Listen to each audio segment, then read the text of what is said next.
Oui, Comme je bonsoir le Guillaume. disais, l'ADN de la jeune fille de 15 ans a été retrouvé dans une voiture.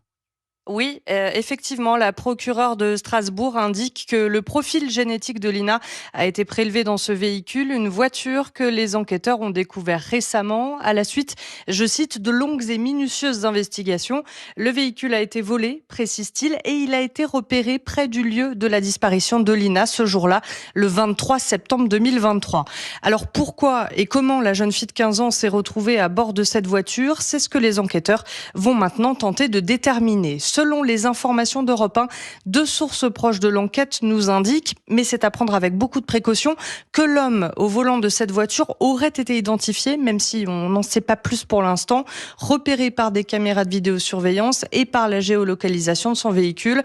Selon ces sources, il ne connaissait pas Lina, il n'était pas de la région, mais en croisant la jeune fille ce jour-là, il aurait, je cite, péter les plombs et l'aurait kidnappé. Tout cela, je le répète, n'est pas encore confirmé, mais en tout cas, selon le parquet de Strasbourg, ce nouveau rebondissement est une avancée majeure dans l'enquête qui devrait permettre de localiser Lina.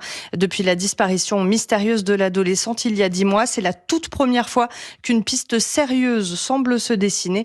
Elle va évidemment se préciser dans les prochains jours. Les explications de Mélina Fachin, correspondante d'Europe 1 dans la région Grand Est. Merci Mélina.